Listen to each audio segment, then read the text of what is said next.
Lucan Salem. Hello. How you doing, mate? It's great to welcome you here to the Grid Studios in London in partnership with Wella Professionals. Lucan, we actually heard this isn't the first time we've done an interview. That's true. It's not the first time. We've done an interview for the Trendvision Film Awards night, for the finals night, didn't we? We did indeed. You came up on the big screen. Right at the end, but I couldn't hear anything that was said because Hari's team went, Yeah, I heard on the screen. And I still don't know what I said on that. It's funny enough because I was kind of doing these interviews of lots of people and I was thinking, where's so-and-so? And I was thinking of you all along because I knew that I'd seen you before and then I heard the cheer come up when you came in. But look, I know when we spoke then, I said it'd be great to bring you on to a How to Cut It podcast. So when Wella said, look, we'd love you to bring on Lucan Salem onto the show, I was like, yeah, all over that. And where do we go with this today? I was kind of like, Lucan, there's so much, but I think the heritage of Harry's, and there's such a heritage there, like Wella Professionals, who are steeped in years of history, aren't they? Yeah, exactly. And your partnership with Wella Professionals. But you're not the rock star hairdresser everybody's going to know, are you? I am far from the rock star. I actually get called the librarian at work. So I'm more of a librarian than... Nah, you don't look, you look far too cool. Any librarian listeners, I apologise, but he looks far too cool to be one of you.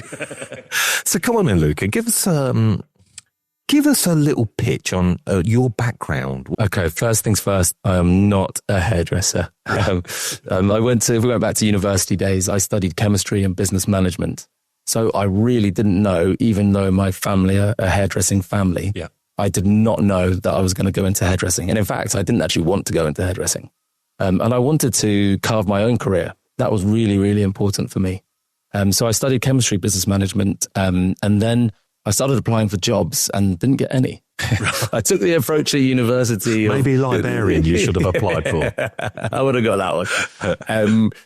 But I think I took the approach at university to have fun more than to study. Anyway, then I was like, okay, I need to get things sorted. And I went to London, actually around the corner from here, City University. It was called Cass Business School those days, now Bayes Business School. And I did a master's in accounting and finance.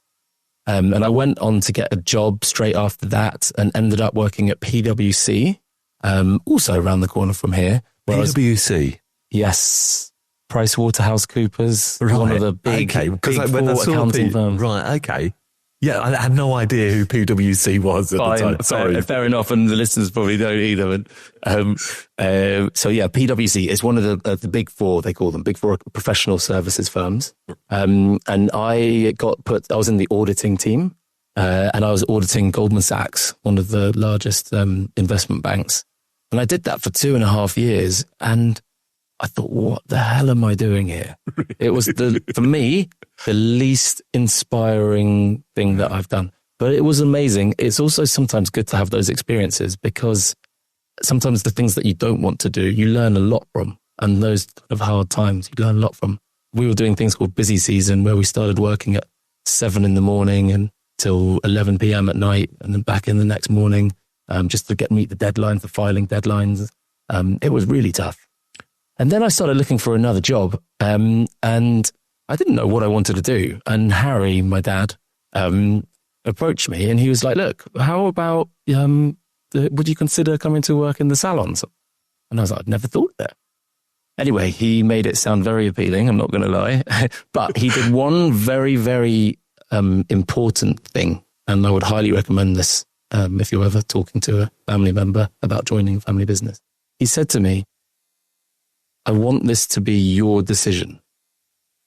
And what he meant by that, if things went tits up, he didn't want to have the guilt, for example, of me to blame. So I said, I had this great career in accounting and then you told me to come and join the salons. And that was really, really important. And it also made me think, all right, rather than just being like, oh, it's my dad, I trust him, he's got a great business, that's the easy option, let's do it. It made me really think, is this really what I want? And I did want it.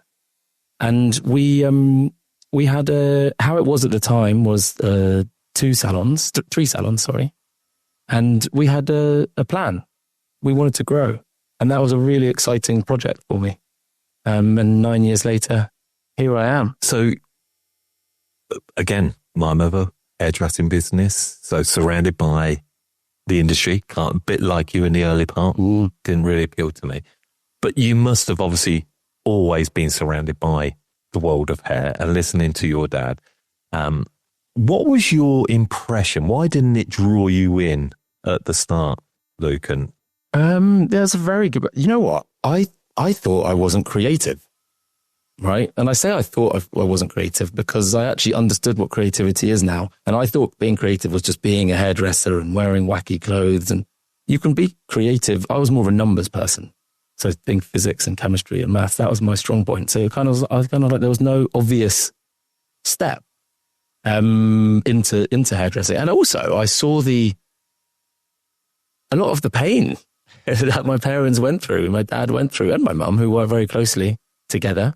And I remember those family dinners. Dad would finish work, he would come home, and that stress that he would hold, that tension from a busy day in the salon, that kind of, it's a bit like being a chef in a kitchen, that intensity 100%. That you have. And also being a business owner, he'd come back in the evening and he would talk about his day and all the problems that were there. And I was just listening. I was a young boy and I was just listening to that and I was soaking it all up. And I was just, oh gosh, that's not what I want. So yeah, that was the main thing. And going back to the creativity point, I've kind of realized that creativity doesn't need to just be about being an artist and being a hairdresser. Even with running a business, you need to be creative. When you're solving problems, problems, you need to be creative. I think that's a really interesting point, actually, look, and you talk about that. In like creativity, we always tend to think in that artistic format, but actually I'm creative, but not in a artistic format, and I guess from running a business, you have to be creative in numbers, how you put business packages together and pricing, how to keep staff engaged. That's all creativity, isn't it? Very much so. Very, very much so. I think we're problem solvers, and to a certain extent, we're strategizers. And business thinker. Business thinker, exactly. And all of this is creativity. If you're not creative, I don't believe you're going to get very far. Yeah, I get that completely. And especially in today's world where the rate of change is just exponential, you need to be creative. Yeah. And even things like the tax burdens and things, which we don't really need to necessarily get into. But again, we need to be creative to solve the problem. We can't fix, that's something that we can't change, let's say, necessarily directly. Yep. So let's solve the problem. Let's work with it. Let's embrace it. And let's be creative. So we gave an intro into the lead up into this podcast, but what is your position within the company as a director? Good question. I do sometimes wonder that myself. But what am I doing? What am I doing? I'm going on podcasts. At times, you know what? There's a couple of different angles, right? We could answer this question. And it's an owner-managed business. We own the business, right? So we don't have investors and things like that. So we get our hands, I say we, me, myself, my sister, and our leadership team. We get our hands dirty, right? So I find myself covering the desk, reception at times. I'm a post boy at times. I run around the salon, not run. I drive between the salons. And drop things off. But really, okay, what is my role? My role is to I split it into two parts, really. One is to focus on the salon of today. What are we doing in the salons today to make sure we're achieving our mission, okay, which is to redefine excellence in the realm of hair salon services and hairdressing training. So that's one part of it. And then the next part is what is the salon of tomorrow look like, or the salon of the next 5 years? So I've got to I juggle between the two, right? And we've got sort of two separate teams that support me, that deal with each of those things. And really what I'm doing is pulling it all together, right? So, how has that changed the business? And I want to go into the history, the heritage to Harry's and learn a bit about your father. But bringing in what you talk about here, has this come from you and your sister, or was these things already in place? No. Should we jump backwards then and talk about the start of Harry's? So Hari is my dad, as I said. The business was started in 1976. Okay, so this is our... The landscape was different. Landscape was very different. Very, very, very different. And that's 48 years ago. So we're very excited to celebrate our 50th in a couple of years' time. Not sure what we're going to do yet, but we'll do something big to celebrate. It was started in Sydney Street, and Hari, his brother, and his mother lived on the upper floors, and he opened a salon in the basement. Just for our listener, where is Sydney Street? Sydney Street is in Chelsea in London. Okay. So it was just off the King's Road, which in those days, no longer, but in those days was very cool and big in the music scene. Bob Marley lived just around the corner on Oakley Street. So yeah, it was kind of very rock and roll. And the clientele that Hari attracted was that kind of, that clientele, that crowd. Did he see that? Did he see that potential in the business right back then in the early days? He's like, yeah, this is a cool part of London. I want to be here. Yeah, exactly. That's exactly right. Harry's a very cool guy. As in when he dresses, cool. When he's sort of guy that when he walks Iranian born. Yeah. He actually was born in Iran and came over when he was 13 years old. Wow. And has lived here since. Do you think that actually has played a part in him really wanting to go and really better yourself in life? Because, certainly a lot of people that come into a new country have to go and work that little bit harder. 100%. I think a lot of the most successful people in the world are immigrants. I think it really throws you into the deep end. And like I said at the beginning about like when you feel that pain and know what it's like to have those experiences. And it was difficult. Right? He went to school here without speaking hardly any English at all. That's really challenging. He started hairdressing. He hated school. So he left school at 16 as soon as he could. And he started hairdressing. He trained at Leonard's and went on to Molton Brown. He spent a bit of time at Scissors before starting his own salon. And his goal at the beginning was literally to make 200 quid. To make £200. Yeah, that was the goal. But that's a lot of money then. That is a lot of money then. And he's not kidding. So his goals were still big. They were still big. That's true. And the business outgrew Sydney Street and they moved down the road to Brompton Road. So Brompton Road was really where the magic happened. They were there for 35 years. The business was there. And it started off as just on one floor, the ground floor, and then grew to be the whole as a townhouse. So we had styling on the ground floor, colour on the first floor, beauty on the second floor, and then a private room on the top. And yeah, like I said, that was really it was the one salon for a long, long, long, long time. And that really was where the magic happened. I think Harry's a real visionary. So what he would do, a couple of examples, right? He came up with this caviar treatment. And I mean, thinking, what the hell? And this was, now it's something you probably see people are putting fish eggs into their face and things like that, all sorts of things now. But this was like 20 years ago. This is unheard of. And Hari came up with the idea. But what he would do, he would come up with an idea, but he would make it reality. And that's amazing, right? Because it's easy to sit here and say, let's do that. Let's come up with all these great ideas and talk about it. Let's start this business. Let's do that. But then to actually make it happen is really the challenge. And that's that real entrepreneurial mindset that you need. And it's very, very difficult. Very, very difficult. And he made it happen. So he did, there was the caviar treatment that really, we still have people, this was like 20 years ago, he did that caviar treatment, or 15 years ago. We still have random people call up the salon and be like, oh, do you still do that caviar treatment? And? No, sorry.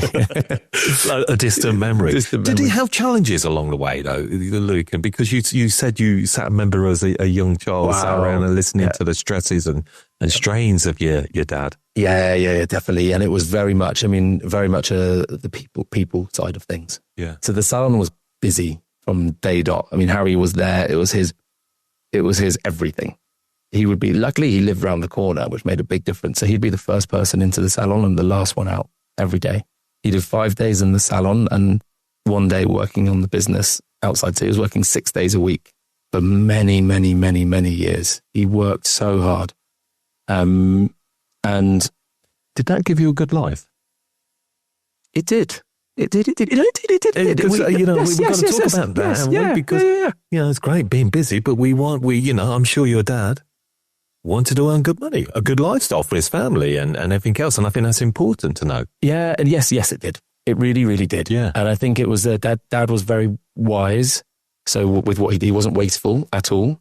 And made various investments as well, along the way, which was very important. I think rule number one is diversify what you have. And he did that. And so he put money elsewhere, a bit like our interview we had with Sean Hannah, where we talked about an exit strategy. I did listen to that. That was the one. I've got to listen to one podcast in preparation for this, right? Just to really work. I hope you will listen to more in the future now. I definitely will. And I've spread the net. Trust me. I've got Harry listening to it, my mum listening, my wife, everyone listening to it. And I'm sure everyone at Harry's will be. And that was a very interesting podcast. For your dad then? So, because he's putting his sort of, bits here, bits there. Was there an exit strategy for him, or was he looking for long term at the future, which kind of leads us going forward? So he didn't have an exit strategy, and that was a bit of a problem. I remember the stressful days. I was at university and I was coming home, and I could really see tension, and he was really holding that tension. And I think he wanted an exit strategy, but the problem was, what was it going to be? And he hadn't really thought this through at the beginning. So I remember him speaking to various corporate finance kind of boutique houses. But as Sean Hannah said, you never get the value that you want. And the blood, sweat and tears that Harry put into this business, you know what I mean? The value that he wanted was definitely more. So it would be heartbreaking to give it away, really, was what it felt like. And then I came along. So what point then? So how many salons does Harry's have now? Here we are, 2024, coming towards 2025. Yeah, so we're now a 5-salon group. Where were you at when you came along? So we were not as a baby. Yeah. We were 3 salons. So we had our original flagship in Brompton Road. We had Kings Road, which was our second salon that was opened in 2010. We then opened Parsons Green in 2013, and then I came along, something around 2015. And then we opened Notting Hill in 2016. And most recently, just after COVID, which was kind of crazy, we opened Northcote Road. Why did you want to open more salons? That's a very good question. You know what? It was, why do we want to open it? It's because I feel like we've got a great brand. And we spent a lot of money building that brand. That's been something that we've really been focusing on. And the question came to me, it was, what's the point in investing in building the brand if you're not going to do anything with it? We've got to do something with it. So we are looking to grow it. But there is also a limit. We're never going to be a huge chain, and neither do we want to be. We work at the... So when you talk of a huge chain, we're talking like a franchise chain, somebody of a big franchise salon group. Exactly. We will never be that and don't want to be. We operate at the premium end of the market. So the prices that we charge are sort of definitely higher. So why? What is that exit strategy? Is it, do you want your own brand of products? Is it, because you said, well, look, salons don't particularly sell for huge amounts of money, as big a group as they can be. What is that? Is it the now? Is it a legacy with team, education? It's a great question. I mean, for me, like, management and leadership is my passion, right? So for me, like, I'm not a hairdresser. I'm not going to pretend that is for me, my everything, right? But I absolutely love leading teams and I enjoy what I do. Do you get more drive from that than the money almost sometimes? Yeah, it's not about the money. Like, I like that. That's why I asked that. It really isn't about the money. And salons at the end of the day, we all know that the margins aren't great at the moment, right? There's probably other businesses that we could be doing. But money can be earned, because I feel like there's such a message being out there. A lot of negativity around it. Yeah, for sure. I think for me, I believe you need the right business model, right? And there's so many examples out there in the market of hair salon groups and individual businesses that work amazingly. So it's not like there's some rule that says all salons are doomed. No, not at all. I think you need to be creative, as we spoke about at the beginning. You need to be willing to change, okay, and change at a pretty fast rate. And when I say willing to change, I don't mean talk the talk. I mean, you need to really do as well, okay? It's easy to sit here and say, we change all the time. I've heard so many business owners in various industries say we're open to change, but then nothing happens. So what are you doing then to change? What are you doing creatively? Wow. That's the question. That's $1 million question. So let me, to answer that, let me go backwards a little bit. Let's kind of like, what did we do, right? Since I took the helm, I guess. So the first thing was to, we actually went backwards before going forwards. And we implemented a lot of the stuff that Harry's were doing was all in Hari himself, his head, right? He was a creative. He was a visionary. It's amazing, right? I'm not doubting that, but it was all in there. And my job at the beginning was to extract that from his head and put it down on paper, being like, what is this all about? What are we doing? We then went backwards and implemented proper systems and processes to run the business. And this is like from you, from me, because this is what I really learned in my auditing background. It's so fundamental to any business. You can't operate a business without proper systems and processes. So the idea, right, is, and this was my goal, was I want the business to be able to run. And this is what I saw, the challenge that Hari had. He was so instrumental in that business. It's hard for him to take a day off. And to me, that's not success, right? Success is being able to operate a business, okay, without you being there day in, day out. I don't mean go and sit on the beach and everyone else do it for you. I mean, I've just been away, for example, completely off all communications for 10 days and the business ran. How do we do that? Because that's what everybody wants to know. How do we do that? The first thing is systems and processes. Systems and processes. Let me just give you an example, right? This is a really simple example. Right. So previous to when we were, sounds like I'm criticizing how Hari did things, and I'm not at all. But let's say the olden days, or is that the wrong? Is that the wrong? That's not going to go down well, is it? Sorry, Hari. We know it wasn't that long ago. So the older days, but back in the day, back in the day. So not that long ago, right? We were just in terms of the stock ordering process. It was very much like a rep would come in from Wella or L'Oreal or any product company and say, oh, look, we got this new product. And our colorist would say, oh, we would like that. How many would you like? Yeah, we'd like 15 of them and 15 of them. And let's order them. And then it would come and it would get put on a shelf and nobody would know it was there. And it was a joke. Who was doing the stock ordering? Who knows? You know what I mean? It was like, it was literally like you get a piece of paper out and then that piece of paper gets lost. And it was just, I was like, and I came in and I was like, what the hell is going on here? And it made me feel really uncomfortable, to be honest. That was the most, I was like, who actually knows what is going on? And the answer is no one. No one would own up to that. I was like, no, it's a really good system. We know what we're doing. So something as simple as actually now, fast forward to what we've got. Everything, and a lot of salons probably do this already, but this is just an example of the change. Everything is on the computer. We're scanning out every product. I've actually got someone who looks after his role is stock manager for the group. So actually, it's not stock manager. It's stock manager, and it's not about money, right? Because yes, there's an element of saving money, but if it was truly about saving money, I don't think I'd have a stock manager either. Okay. But it's also about running a smooth business. So where do those numbers come in from then to be able to pay for a stock manager? What we do, if we're going to jump slightly here, but I think it's the answer to the question. It's training. One of our core values is continuous learning. Okay. And this is really important. I think a lot of businesses, not just salons, but they talk about training. And it's because they talk about it because they've got to. Right? Rather than it being like at the core of what they do, they just feel like, okay, we have to do it because that's the expectation. Okay. At Harry's, it is the core of what we do.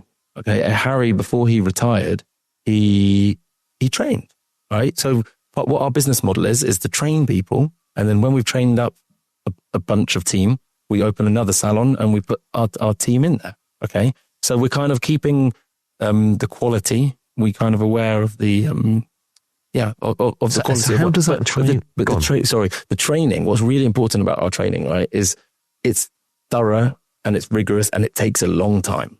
Okay. So we're not like a training school where we make money from people coming on and then completing their endpoint assessment and then we go, great, they're done. But actually the reality is, how good is that person at that point?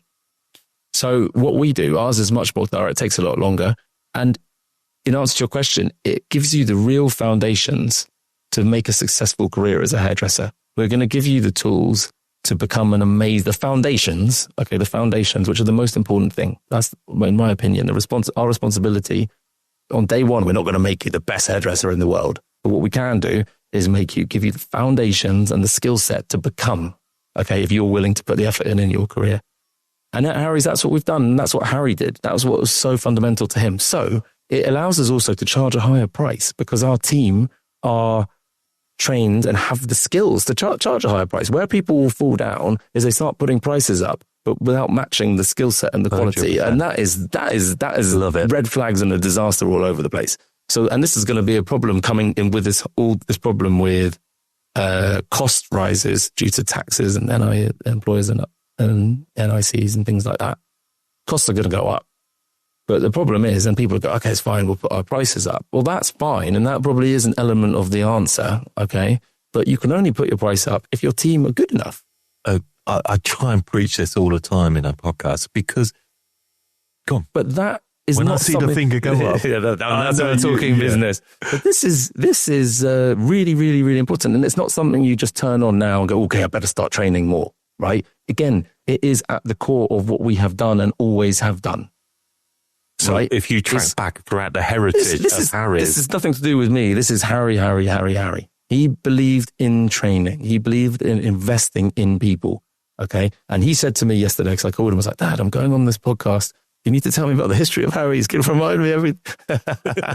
And he said to me, he said, Lucan, when I trained at Leonard's and Moulton Brown's, these were successful salons at the time. Yeah. The problem was they didn't look after their staff. Right. And I don't believe I don't know, so don't quote me on it. I don't believe they lasted for a long time after that period. And he said to me, the reason why is the biggest learning, they don't look after their staff. Simple.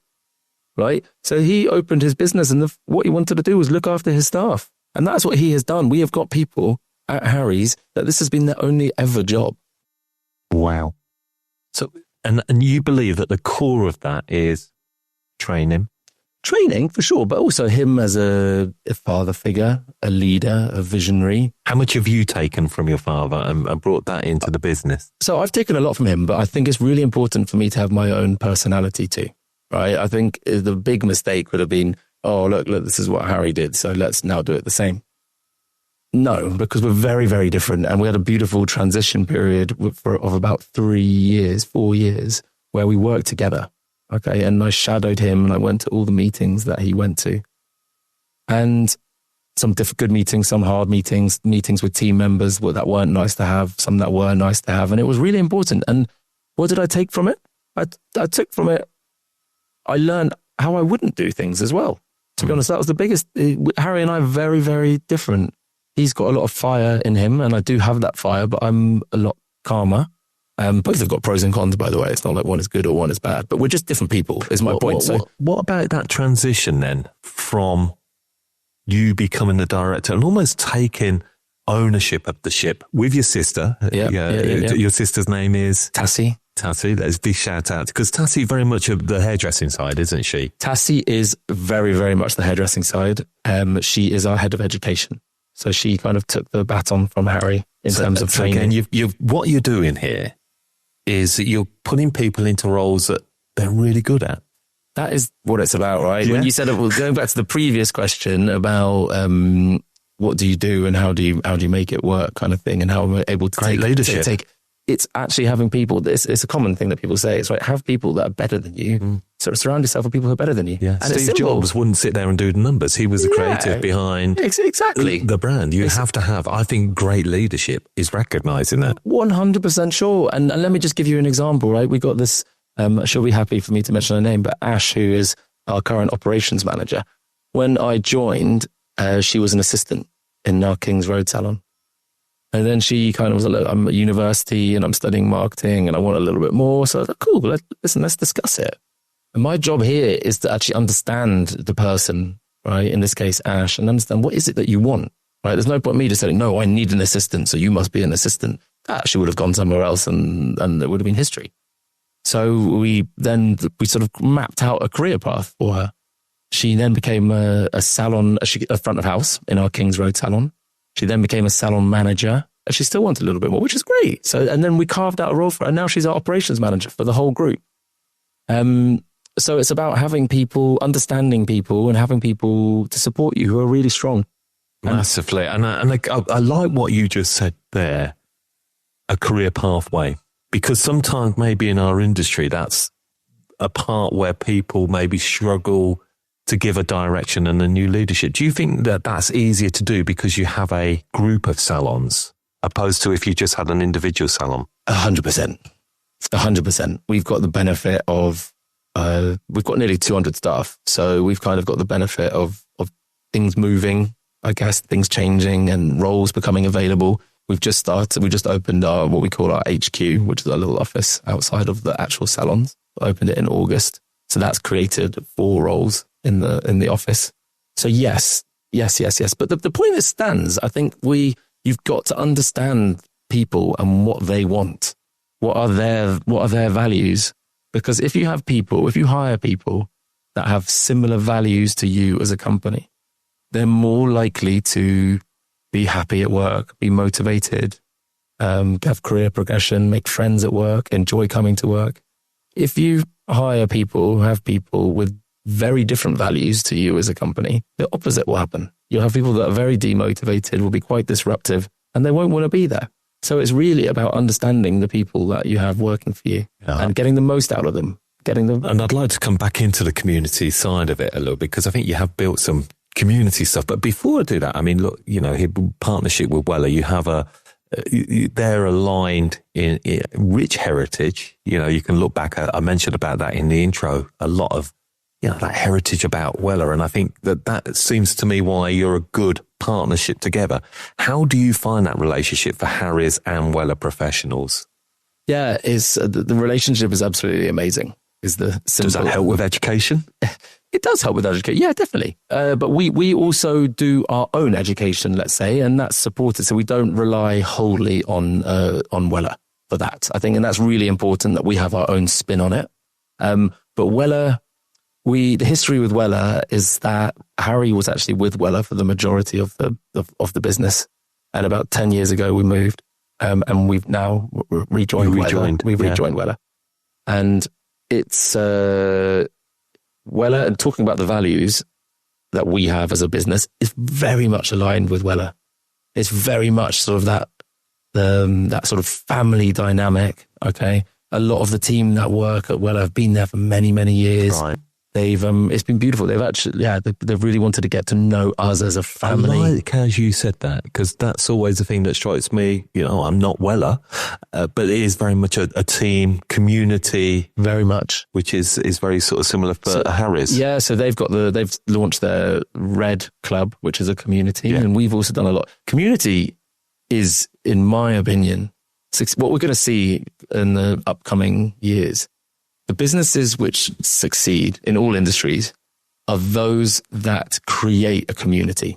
So what we have, there's a lot of talk in the world about this loneliness epidemic, people all on their phones. And what we're actually craving, without even realizing it, is community, right? From day one, there's human nature, to crave community. That's why I'm not going to get into religion, but a lot of people join churches and other religions, but to be shared around aligned people that share your values, your beliefs. That's it, right? So agreed. So what we're doing at Harry's is creating a community, creating a community of team members.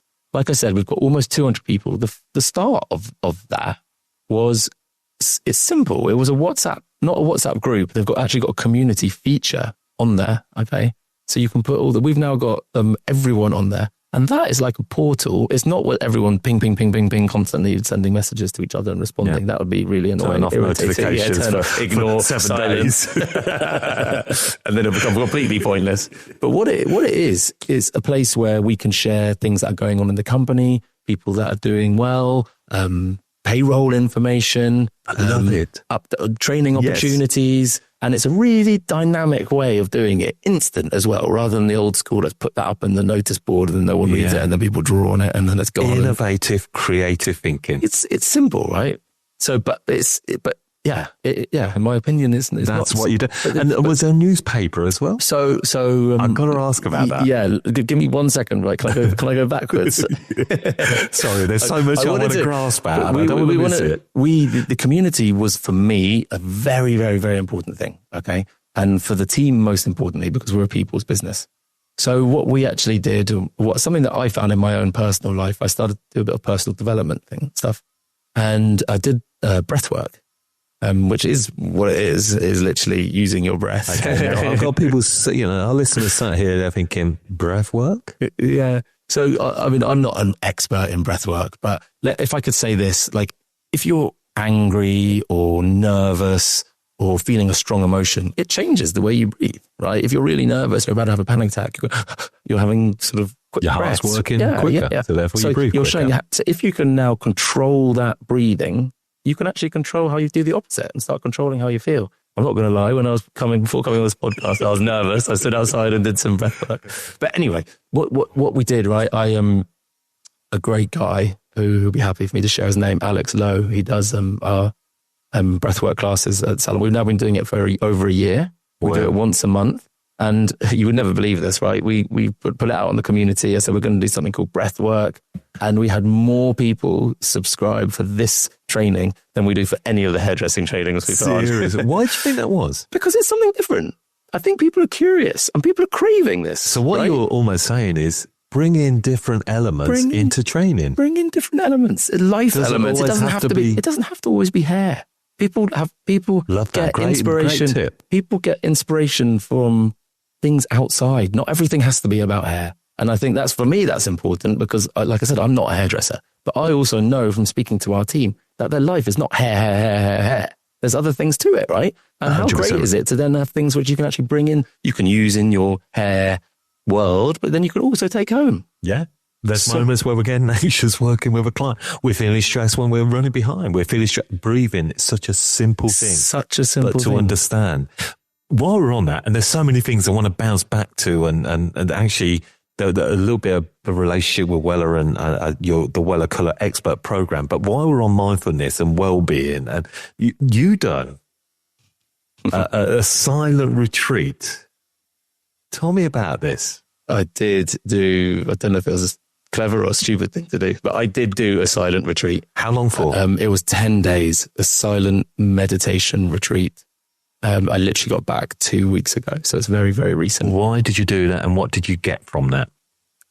So, it's a very good question. The seed was planted about 5 years ago when a friend of mine said, I'm doing a Vipassana silent retreat. And I thought, that guy is a nutter. I could never, ever do that. Yeah. And I'm the kind of person that if I could think of something that I can't do, I'm never going to let it go until I do it. So that's always been there in the back of my mind. I've got to do it. I've got to do it.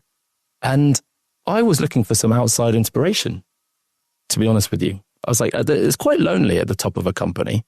And again, I'm not a hairdresser. So my responsibility, and it is my responsibility, I can't just sit there and be like, I'm not inspired and what am I doing? It's kind of like, okay, well, I need to find some outside inspiration. And I linked that with the guy who did the silent retreat before. And I was like, I'm going to do it. And I just booked it. I literally went online, and that is the biggest tip. I could say, don't overthink things, just book it. Because if I'd read the small print when I was on this silent retreat, if I'd read the whole thing, I wouldn't have gone. I would have signed. I would have gone, no. But what did I learn from it? Right, let me just explain just quickly what it involves, right? Yeah, because it could be a whole podcast. Yeah. But we'll do a very, very quick snapshot. No phones, no books, no music, no tea, no coffee. 2 meals a day, vegan food only. And they didn't cook with garlic or onions or chili. Did you have to pay for this? I did, but it isn't, pay to get to prison. But it is a not-for-profit organisation, so it's not expensive. But, and it was 10 days, and you do 7 hours of meditation a day. And I went, and I didn't really do much meditation at all, to be honest. And it was the biggest shock to my system.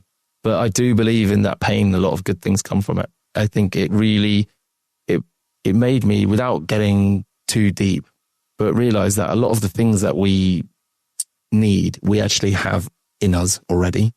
A lot of the answers that we have, that we're seeking. So we're always seeking for external things. I need to get a new job, a new car, a new this, a new that, and it's going to make me happy. I'm going to do this, I'm going to do that. And you realize that none of those things, you get to that. What is it that we do want then? Peace.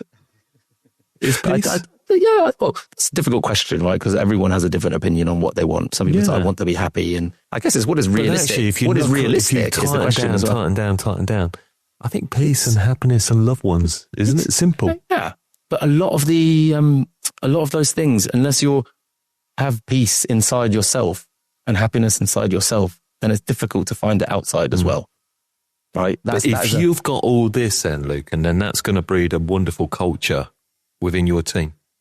Yeah, it's kind of, do you know what it is? It's a difficult thing. It's not one of those things where you turn up, you do the retreat, and then you come back and now I'm like a new enlightened man at all. No, I think it's the start. It's the start of a journey. Okay. But it has given me a different view on outlook on life. It's given me a different understanding of myself. And did you feel you needed that? It was really difficult. I don't think I need that. At times I was like, what am I doing here? This is very hard. Yeah. But do I think I need? I think yes. I think I learned about myself so much that in those 10 days, then more than I've learned in 36 years of living. Does it help you as well as a business thinker? It does. I think it allows you to take a step back, be a little bit less reactive, to try and understand people a little bit better.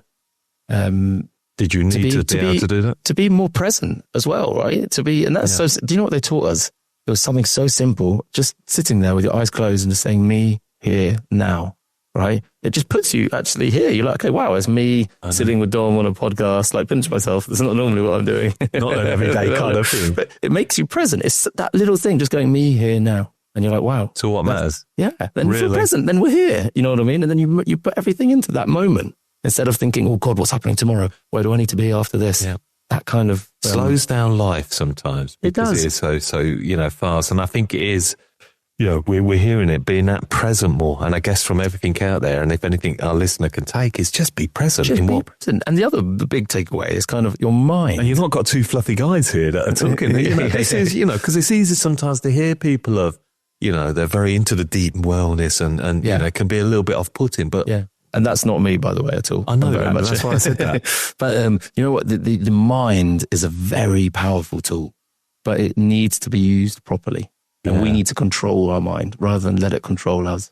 Yeah. And that is another thing. And meditation is what they're telling us is the tool to do that, right? If you let your mind get away from you, you start having bad thoughts and paranoia and all sorts of stuff, which is horrible. I mean, we all get it. But being able to wind that back in and be like, whoa. No, let me get that's really inspirational. Now, the Wella Colour Expert program is 25 years old and continues to be the ultimate program for anyone wanting to specialise in hair colouring.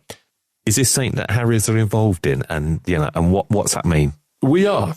I think we're at the beginning stages, let's say, because we're just transitioning. Yeah. So, but what was amazing for me, right? We've got some great team members, but let's say some challenging team members that aren't always, who have a lot of experience and who aren't always that open to new training. And Wella put on a day, we called it the wow, or they called it the wow day. And our team were wowed. Our team were really wowed. Some people, I was receiving messages from team members who don't normally message me to say, just want to say, Lucan, that was an amazing, very inspirational training day. And I thought that in itself means there's something special going on here, right? Because a lot of people will just be like, oh, God, I know everything already. I don't need to do training, or I'm going to go and hear the same stuff over again. Yep. And that is not what the feedback was, which is amazing. The Wella Colour Expert, we've just two people, I think very soon, or maybe they've just, they haven't actually done the assessment yet. They're about to. It's been, I don't want to give details of how long it's been, but it's been a while. The program took a period of time, over a year or two. Yeah. And they're inspired. Yeah. And our approach was actually to put the guys who do our education on it as a starting point so they can really filter that through. It's a commitment, like a big commitment. Do you have to work out who are right to do the Wella Colour Expert program? Who's, really wants to get involved in this? Yeah, for sure. And it goes back to that piece on values, right? Understanding your team, and don't just send someone for the sake of sending someone. Okay. I mean, it's expensive as well, right? But for a good reason. But understand, making sure you're getting the right people on that is fundamental. You don't want someone who's going to start it and be like, oh God, that was a lot of work. I'd rather be going out, because it is a lot. Yeah. And it gets quite technical and sciencey, and a lot of the team aren't used to this kind of format, right? But that's really, really good. I think that's, career progression, isn't it? That, yeah, when you're talking about higher value of expertise, because that's what we're training, is to give ourselves better expertise in certainly colour as well. Colour's massive for business, isn't it?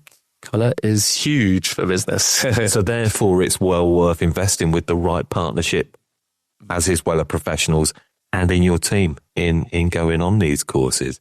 And also that relationship with Wella Professionals. We had our interview about Trend Vision Awards. I just want to touch about that. You get your team very much involved in the Trend Vision Awards, don't you? Yeah. So, we're actually again on the start of the journey. So we entered for the first time, I'm pretty sure, this year that's just been, and we didn't get through. I think we had 6 entries and none of them get through. But I think that in itself is quite a cool thing, right? I think something would be wrong if you could just enter for the first time and you're like, oh, hey, look at me, I just won. How great am I? Too many awards and competitions are like that. Yeah. No, it's not about that at all. The kudos and it really does take a ability to get to that. Yeah, for sure. And what's really cool is to be able to see the response that our team members had to not getting through, right? Because we had about 6 people enter, and you get like, let's say 3 of them who just got very like, oh God, I'm not doing that again. Like that. And other 3 that got more motivated. They were like, wow, I know I'm gonna do it again, and I'm gonna win. And I'm like, okay, this is really cool. Now we can actually just see so quickly 2 different types of person. Again, neither are good or bad or right or wrong. It's just actually just understanding those people and what kind of motivates them. So yeah, we'll be back next year. I think now we actually took a table this year as well, and some of the team went and had a great night. Well, it was really good fun. I heard as we said at the start, I heard you and your team when your face came up on the screen in that interview. In terms of the sort of future vision for Harry's and your Wella partnership, what's that looking like? Exciting. Very, very exciting. We had a really great meetings. We were talking about the future and what that could look like. I think we're both at kind of similar stages in our growth projection. The growth, by the way, for me, doesn't necessarily mean just open loads and loads of salons.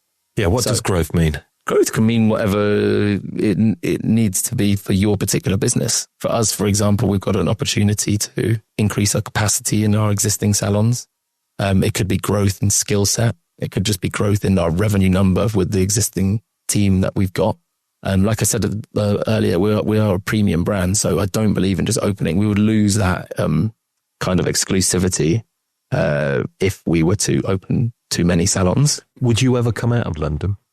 Ooh, no, I don't think so. Yeah, so London is... So we've kind of grown geographically. So from our flagship and just sort of spread out away from central London.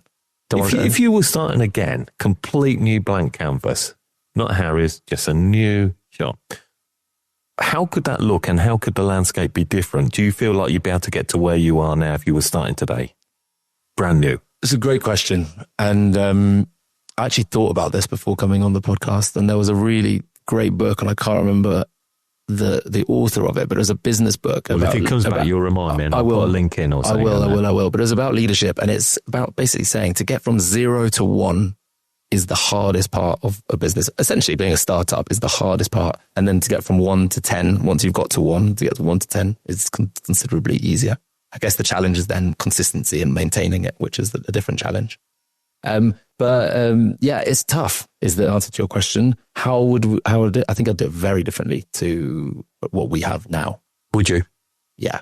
I think it goes back to the conversation of like the rate of change, being creative and how we do things. I think just doing something because it's been done before, such as have flagship salons in great locations. I don't think that will work. There might be how do you say it? Like, I think everything's gone a little bit crazy in terms of prices, rents and rates, and there could be a bit of a rebasing. How do we get around the negative noise of the challenges in the industry? How can we be positive? Why should we be positive going forward? Yeah, I think a lot of the answer is in leadership. I think it's my responsibility, a big responsibility in my company, is to ensure that my team and the people that work at Harry's feel safe. They feel like they've got that community, okay, to weather the storm, because we will come out of the storm for sure, right? History repeats itself. Have you gone through a storm? Are you in a storm? Or? Me personally, no. But Harry said to me that one of the best things for us as a business was when we went through the storms or recessions, because those businesses, again, not just speaking about hairdressers, any industry, those businesses that have taken shortcuts and aren't doing things properly, they will drop out. And what happens? Then the businesses that have been able to weather the storm and done things properly and not taken those shortcuts, they come out the other side and they prosper. Right? Yeah, I always think everything has to be very instant, doesn't it? Everything has to be, got to make it successful now and we'll just short. It's the long-term journey. It's the long-term You've got to keep in their lane. It's 100%. It's the know long who game. you are, why you're doing it. I'm guessing that's almost the heritage there of Harry's, the heritage there of Wella Professionals. It's sticking to your lane and be change exactly creative. Right. Exactly. Adapt to the changes going on. But I guess it's always going back to the why. Why did your father start what he did? And you've kind of adapted it and brought in a modern thinking, you and your sister and your team, to take it forward in a really directional way. Voices team. I have to ask about, what's Voices team? So Voices is kind of a cool thing, right? This is, again, where we've been creative and what we've been doing. We were obviously aware of the rise of social media and the importance of social media, essentially like a shop window for your salon, that alongside your website and your online booking platform. And we were like, okay, great. We've got our team members who are doing amazing, beautiful work, hair work, but the imagery is not good. Okay. We've also got a situation where we want to upskill our team. So we talked about a continuous learning as one of our key values. And we wanted to continually upskill our team. So we need better imagery. We need to upskill our team. And we also want to put our brand out a little bit more. So we've got these three problems, and how are we going to solve them? And that is with Voices. That was our solution with one thing that we did. So it was kind of creating a creative team where we have days where we invest in them and in the content we capture. Okay. We upskill them on training sessions so they can go back to the salon and filter it down to the other team members. We then have a team that is skilled enough to then go and represent us in the industry doing different things. So it's been, but you know what? It was a really cool idea. We're really proud of that. Even with that Voices team, it wasn't a straight line. Okay. We launched the Voices team and we did it as quite a regimented program. Like, you must do this and that, and each month it's going to be like this. And it didn't work, right? We were like, this hasn't been a success. And we reevaluated it. We were went to the team saying, what did you like about it? What didn't you like about it? What would you do differently? And we completely changed it. Yeah. And ever since we did that, we made it it's been a great success. And then you kind of have people that now more people want to join it. They're like, oh, what about this? I want to do that. I want to do that. Great. Yeah. I just think for, and don't be, because I know our listener will say, well, yeah, Harry, they've got loads of people there, lots of team, and yeah, it's all right. He's not working behind the chair and, doing 8, 9, 10 hours of being a hairdresser, but I want to do what he's doing. What advice would you give to that listener who's saying that and they're inspired by you, but just think it isn't realistic? Yeah, I think if it's really authentic to you and you really believe in that, there's always time for it.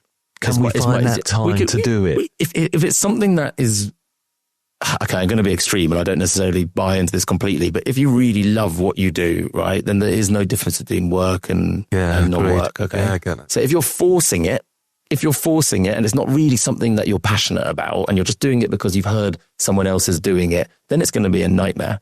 Okay. Because then it is going to be that thing, oh God, I don't want to do it and this and that. If you actually, like Harry did, it was so authentic to him, the training, and so what he wanted, that it wasn't a problem. It was hard work, don't get me wrong, but he did it. And he did it. And he How much are you loving what you're doing? I love it. I really, really, really love it. So therefore it feels authentic to you? It feels very authentic. Like I said, I did a lot of personal development work, and one of the key things for me was to understand that one of my own personal values is business management and leadership. And I'm able to do that at Harry's. And so for me, I honestly love it. And interestingly, on this 10-day retreat, all these things come up in your mind. And the one thing that didn't come up at all for me was work. You know what I mean? It wasn't usually it's the problems that come up and work didn't even come up. I'd love to have seen a drawing of all the things that did come up in your life. You wouldn't judge me. But absolutely don't. And actually, I think, for any of our listeners, maybe, never stop learning, even if that's not in your team, if it's in yourself, maybe learning business development, skills like this, that, like you said, it doesn't always have to be hair. Yeah, I don't think it has to be hair at all. I think actually what's way cooler and way more exciting is if you're interested in another field, get inspired from that and then bring it in. That's all I've ever done in my career. So my job really at Harry's, right, or one of my jobs, is to get inspiration from outside, little nuggets of different things, and bring it back. That's all I've done. Music industry for me, I just bring it back in. Everything is adaptable and transferable. But 100%. I think if you get so focused on hair, then it becomes a bit of a problem. You need some new life, some new inspiration, something exciting, and that's where a lot of ideas come from. We can actually copy ideas from other industries. Massively, you know what I mean? Massively, and just spin it around. But look, we've got to come towards the end of this. It's really enjoyable, and I know you were. It's quite a big thing for you to come on for a podcast. For a lot of people, it's their very first time, and come onto a podcast. But it's just so enlightening to have great conversations on so many different depths and directions. Actually, that's how I like it flowing best. But look. The best advice that you could give from your own experiences, and I would say probably to salon owners, what would that be? It is to understand your team and what inspires and motivates your team, right? And don't force things on people because it's what you want for your business. Understand what they want and what is going to get the best out of them and adapt to that. Thank you so much for coming on to the podcast. It's been a great conversation. It's one that I know our listeners are going to be. Let us know, what do you think to what Lucan's sharing here? You know, are you excited by his ideas? Are there things that you could bring in to your own salon, maybe as a hairdresser? And and also your relationship with a brand like Wella. I think that's proved really valuable as well. So definitely. I just want to say, before we go, it's always nice to connect with our salons. I guess you have a very online presence for Harry's, which is harisalon.com. Yeah, and Instagram. At Harry's Hair on Instagram. Can we follow you? You wouldn't want to. Okay. As in, there's nothing to follow. It's silent. It'd be very, very boring. I wouldn't recommend it. It's silent. Brilliant. Well, look, we'll put all those links in. But again, thank you so much for joining us on this podcast today, Lucan, in partnership with Wella Professionals and sharing your journey, the Harry's journey, and how that relationship with Wella Professionals is working. Thank you. Thank you very much, Tom. Very much appreciated and enjoyed it too.